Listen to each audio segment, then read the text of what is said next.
여기 명동에 올 때마다 느끼는 것이지만 이 앞에 보면은 항상 피켓 들고 예수천국 부시죠.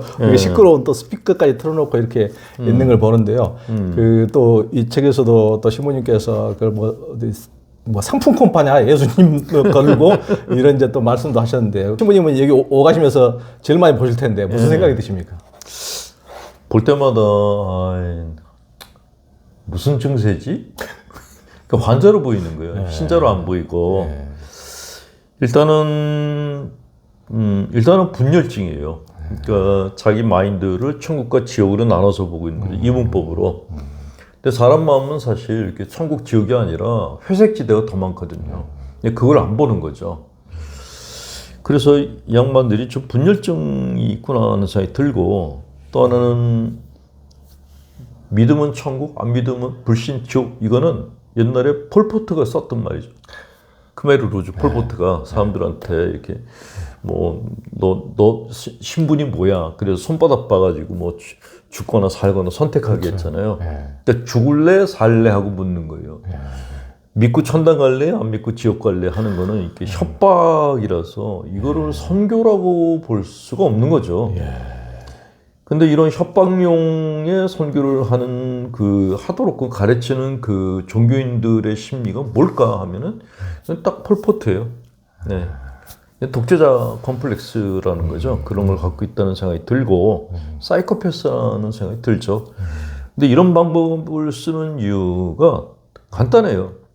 미얀마에서 미얀마 군부가 백성들을 통치하는데 제일 많이 썼던 게 공포 정치거든요. 그냥 다 때려 죽이는 거예요. 그럼 뭐 안 따라갈 수가 없죠. 그러니까 인간들 마음 안에 공포심을 심어주면 100% 순종해요.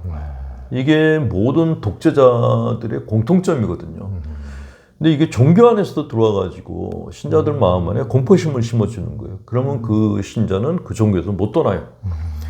근데 이런 예수천국, 불신족 이걸 제일 먼저 써먹었던 게 가톨릭 교회였죠. 가톨릭 교회가 중세 때 신자들한테 지옥불에 대해서 계속 얘기를 했던 거죠. 그러니까 신자들이 교회에 대해서 아무런 항변도 못했던 거예요. 그걸 지금 개신교에서 또 빌려다가 쓰고 있구나 하는 그런 생각이 들고, 실제로 믿음이라는 거는 많은 사람들이 믿음은 흔들림이 없어야 되고 굳건해야 된다고 믿고 있는데, 그거는 이제 비현실적인 생각이고, 사실 우리가 하나님에서 갖고 있는 믿음은 흔들리는 게 정상이에요. 그래서 예전에 돌아가신 베네딕토 교황님께서 그런 얘기를 하셨어요. 신앙은 의심이 먼저라고. 의심하면서 믿는 게 그게 신앙이라고. 그러니까 의심 없이 믿는 신앙은 그런 건 없어요. 만약에 나는 하나도 의심 없이 이걸 믿는다 그러면 그건 광신도라고 얘기해요. 광신도들이 제일 위험해요. 그래서 저희가 종교적으로는 광신도가 위험하고 정치적으로는 극좌 극우가 위험하다 하는 게, 이 사람들은 나하고 다른 생각을 가진 사람들을 인정해주지 않아요. 그리고 다 죽여버리죠. 그렇죠. 그러니까 인류 역사상에서 벌어진 모든 대량 학살은 이 극우 극좌, 그러니까 뭐 소위 말하면 이렇게 절대 근본주의자 광신도들에 의해서 생긴 거다. 근데 그런 사람들이 갖고 있는 공통점이 공포감을 이용하는 거다. 그렇죠. 그 말씀을 드리고 싶어서, 만약에 여러분들이 다니시는 그 종교나 아니면 여러분들이 뽑아준 정치인이 공포심을 불러일으키는 사람이다. 그러면 그 사람은 하나님의 사람이 아니고 그건 악에서 온 사람이다라고 생각하시면 거의 100% 맞습니다. 그러니까 이번에 이제 탄핵 정국에서도 어떤 광화문에 뭐 정광훈 목사니, 여의도의 손현보 목사니 이런 분들이 이제 사람 끌어들이는 것도 뭐 윤석열 대통령이 파면되면은 바로 즉시 이 나라는 공산주의 국가가 된다. 그게 이제 사람들한테 엄청난 두려움을 심어준 거거든요. 근데 예전에 정광훈 목사는 문재인 대통령이 5년 동안 집권할 때도 문재인이 우리나라를 통째로 공산당한테 김정은한테 넘겨주려고 그런다 계속 그렇게 계속 했거든요. 외쳤거든요. 근데 문재인 대통령이 넘겨준 것은 김정은한테 넘겨준 것이 아니고 윤석열 대통령한테 넘겨준 거 아닙니까? 그런데 그게 이미 그 공산당한테 넘겨준 게 아니라는 게 증명이 됐는데도 불구하고 계속 이번에도 이 공포심을 이제 자극하면은 순수한 신앙인을 가진 사람들은 교회에서 교회 내에서 자기 목사가 그러면 그렇게 실제 믿더라고요. 진짜 이 나라가 공산화 되는지 그 진짜인데 그거 당신 모르냐고 저한테도 그러더라고요. 와 정말 그 공포심을 심어준다는 게 사람들을 어떻게 변화시키는지 정말 상식적으로 어떻게 저런데 저렇게 쉽게 속아 넘어갈 수가 있지 하는데 이게 공포심이라는 게 이렇게 전염병 콜레라보다 더 무섭더라고요. 무섭죠. 공포심이라는 거를 심리학에서 이제 또 다른 측면에서 설명한다면은 치아 공격성이라는 게 있어요.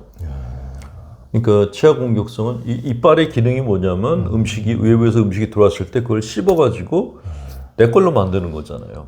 근데 이게 생각도 똑같거든요. 생각도 외부에서 오는 생각을 내가 씹어야 돼요. 그걸 이제 우리는 생각한다라고 그렇게 얘기를 하는데 생각한다는 건 그걸 잘게 씹는 거예요. 이게 사실일까 아닐까?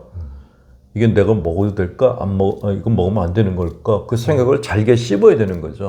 치아 공격성인데 그런 치아가 그런 공격성이 있을 때 사람의 신체나 정신이 가장 건강하다고 하는 거예요. 근데 만약에 내가 공포심이 있다 그러면 치아 공격성이 약해져요. 그냥 삼키는 거예요. 그러니까 당연히 문제가 발생을 하게 되는 거죠. 그러니까 이런 공포정치를 하는 사람들의 특징이 뭐냐 하면은 의문을 제기를 못하게 해요.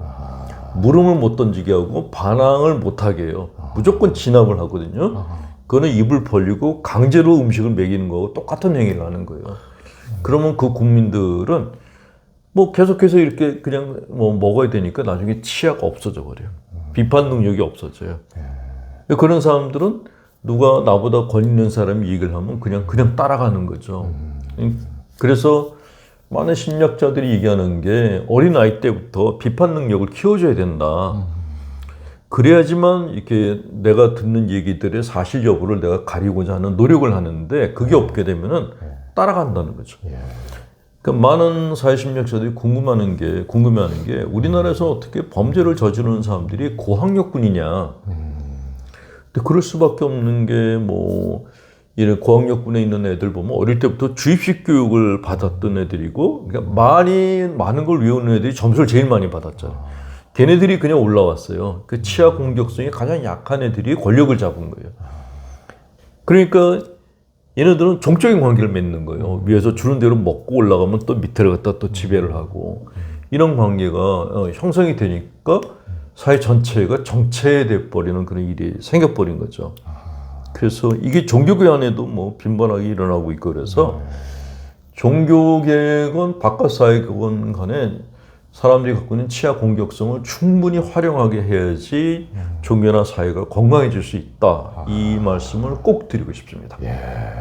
그러니까 전님이 이제 그 베네딕토 교황님에 대해서도 말씀하셨는데, 베네딕토 교황님이 종교에 대해서 처음에 이제 의심을 하고 이렇게 믿음으로 가는 것이다. 이렇게 하는데, 이제 지금 이제 현재 교황님은 상당히 진보적인데 베네딕토 교황님은 상당히 보수적이라고 하시는데도 그런 말씀을 이제 하셨다고 그러는 게, 저희가 이제 지난번에 독일에 이제 그 여행을 가가지고 그 방금 베네딕토 그 교황님께서 공부하셨던 띠빙겐 대학을 갔거든요.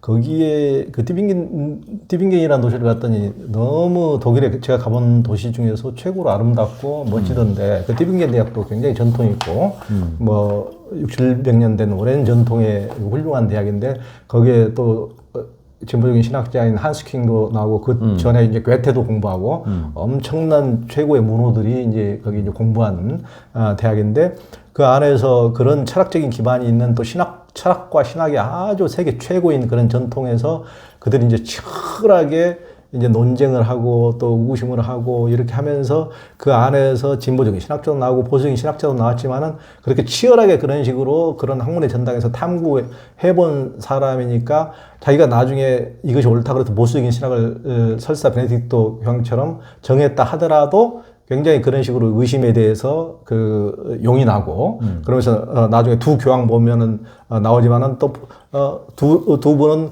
보수와 진보로 상당히 다르지만은 또 두 분이 또 서로 또 대화도 시도하고 띠빙겐 대학 같은 데서 공부한 사람이니까 진보는 진보대로 보수는 보수대로 자기의 어떤 이즘은 있다 하더라도 학문과 철학에 대한 존중감은 다 있는 거구나 이런 생각을 했습니다.